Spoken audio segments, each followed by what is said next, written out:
Okay. Hi everyone, welcome to our interview this week, all around our theme of setting up businesses, growing business ideas as female founders. And it's been a delight to have connected with Michelle from Women's Chapter, who is here with me today, and she's going to share a lot more with you. And she's growing a platform, and I reached out to her and said, could you possibly come on and share, because I know how passionate she is about supporting women, in particular women growing businesses. So hi Michelle, thanks for joining us today.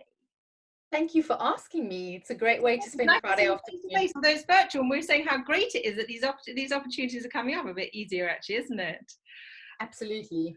Michelle, would you just share a little bit about your work and your passion, and then we'll go on to a few kind of tips for people who are watching this who maybe have a seed idea, currently growing a business and needing a little bit of support navigating, in particular as women, because obviously as women for many, they're combining everything else that's going on at the moment. So I think, as we talked about earlier, finding a new way is really key. So Michelle, a little bit about Women's Chapter, which sounds great. Yeah, well, and we're very honored to have you on the platform as well, to have Beyond the School Run. Yeah. But yeah, basically the Women's Chapter is a movement and a community for women in business and women-led business. So we are very passionate about championing women-led businesses. So that would be a business that has a woman at the helm, and connecting those businesses with our community of women, both professionals and entrepreneurs who are really passionate about supporting one another. I think the one thing that's kind of come out of my journey over the last 6 years of building this platform is that when we are inspired by a woman and hearing her story, we want to have a part of her journey.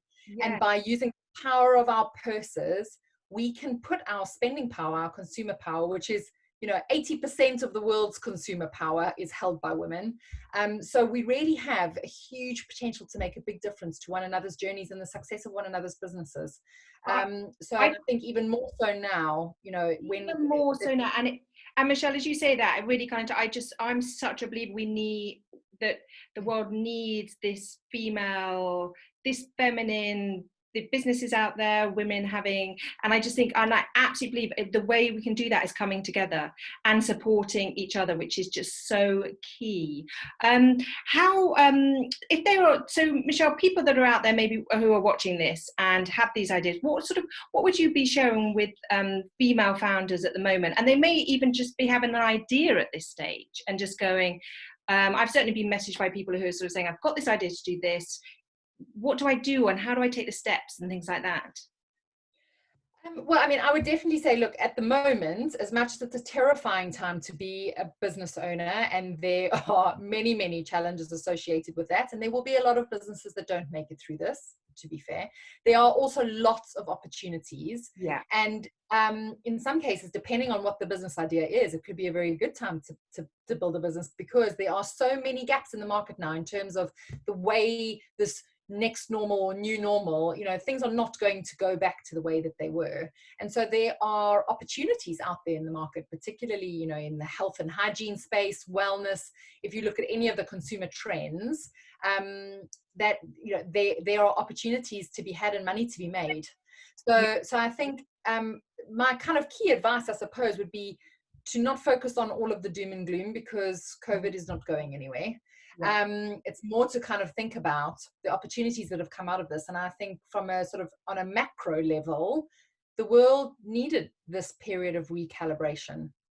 And we need to look at all of the positives that have come out of this, in terms of the way that we work, the interaction that we have with our families, our teams, being able to access markets in different places when, in many cases, for example, the Women's Chapter, we were very much an offline, one of our activations was offline events. And going into this, I had 6 months worth of events with sponsorships and all sorts of things that had to be postponed into the second half or next year. And so it forced us to move into running virtual events and online events. And I have to say, it's been an incredibly positive experience, because it allowed us to reach far more people than we ever could before. We've now got people joining our events from all over the world. And I think that's fair to say for many of the businesses in our community. So there are, there are definitely opportunities to be had, and it's not all doom and gloom if you can manage to keep your head above water. Yeah.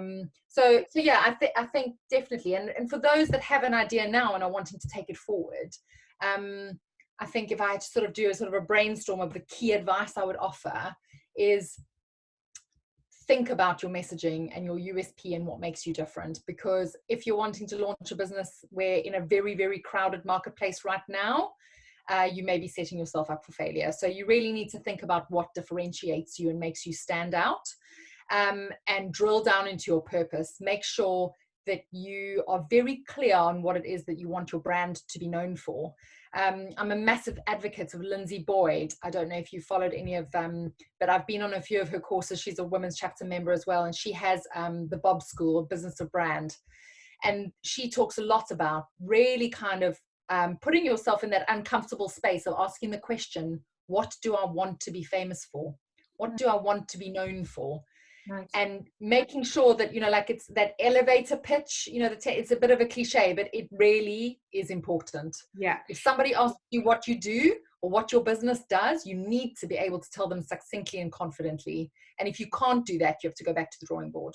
And what's interesting, and I often talk about, Michelle, is even if there seems to be a lot of people in the market, it may be something like you're a yoga teacher or something like that. Even if there are a lot, yeah. I think a lot of people have their individual niche, and I'm quite a believer everyone comes onto the planet with their own purpose. So not to be put off by that, and to recognize that the fact that you will have some element of that, and what you're growing into is what the world needs as well. So if you're really drawn to something, sometimes it's quite hard to fully define what it's all about, because the world is changing as much as when our kids go into their jobs. It's kind of finding what is known as your element. So to also go with that feeling and recognize almost, if there are other people in the space, that's fine too. I remember when I set up in this space and there was no one in the sort of female impact, like this, whatever this sector is, and then it just grew and grew. But with that grew exactly what Beyond the School Run was all about. So it's a really interesting point. Thanks for that, Michelle. I mean, I think in terms of, and that actually raises a really, really valid point. I think a lot of the time what businesses need to think about is, at the time, particularly now, community is so important. So important. And that your niche and how you resonate with your client base and your audience has a lot to do with the community that you build around your brand. And I think, interestingly enough, all the virtual events that we've been running over the last couple of months, that's been one of the consistent themes that comes out of each of the sort of the subject matters, is this importance around community. And really thinking about how your brand speaks to people. How does it solve problems for them? How does it connect them with what they need? Yeah. And taking a step back from the hard sell, which we've all had to do right now, and going back to building relationships and listening. Key. I mean, if you follow Mary Porter, she's talking about this, and I could see this coming. And then I think it was a really important thing that was coming, is no longer sort of just go down to high street and you're just sold more stuff. It's actually about the experience and people. I remember thinking about this when I first had the children. My one outing was when they were babies. You probably remember it. And you just go into the high street, and I remember just thinking, is this it? I'm just being flogged a whole load of stuff. I just, you want something a little bit more engaging, and I think that's what the world's going to be looking for now, whether that's online or on high street. I think that's just so interesting, Michelle. And how can people say, with Women's Chapter, how is that available to people, or maybe potentially people that are watching this? So we have different kind of membership tiers, but essentially it's built to be a very inclusive platform. So our community membership is free. You can go onto the platform and create a profile. It's kind of like sort of a mini profile that populates some information about you. You can upload a photograph.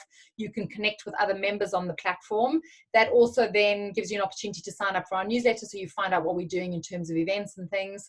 And then we have a women-led collective, which is our brand, our kind of curated directory of women-led businesses, which is where you featured under networks. And that is basically a way to connect our community with our business members. And those are brands that have paid for exposure on our platform and also get included in our social media content. They have an opportunity to speak at our events. So and that was all designed because I am a brand consultant. I have another business as well. And I wanted to create what we offered through the women's chapter to be able to give fledgling businesses, and well, in fact, businesses of all shapes and sizes, a little bit of everything to help them on their way. So access to an audience that wants to support them, and access to an audience that wants to hear their story, an additional platform to their own website to be able to tell their story. So, something that's really editorially rich. It looks beautiful to be able to share, but it's very kind of punchy in terms of the messaging, and we've designed the questions that way so that people feel inspired when they read about your brand.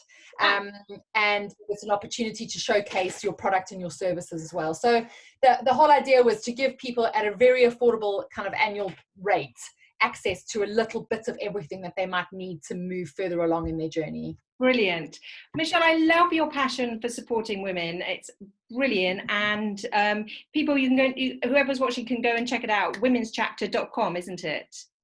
Women's Chapter, yes, Women's Chapter, or on Instagram at Women's Chapter, or you can obviously contact Michelle directly. But thank you so much for sharing your tips today. And you're here's to so many women thriving through growing businesses, taking ideas, doing that alongside caring for their children, because I think in creating a new way they can do just that, and it doesn't have to be all or nothing. But I think we're going to see some brilliant businesses across the globe run by mothers in the future. So thank you very much. Oh, you're welcome. Well, Louise, actually on that point, I wanted to just say actually that one of the reasons I built the Women's Chapter was because I wanted my children to have inspirational role models that were not celebrities, but were real women doing truly amazing things, unsung heroes, and so that they could see actually from a career perspective that there are a plethora of opportunities that exist for them, and you really can make a business out of something that you love. And I think we as mothers, we need to be giving our children access to those kinds of role models and showing them, because you can't see the career opportunity. Absolutely. And this new world we're going into now will open up loads of new and interesting career opportunities that make the world a much kind of smaller, more connected place. I love that. Brilliant. So thank you very much for having me. I'm sure there'll be much more from Michelle on our platform in the future as well. Thank you so much, Michelle, for sharing your tips, and check out very welcome for more information. Thanks so much, Michelle. Thank you. Bye.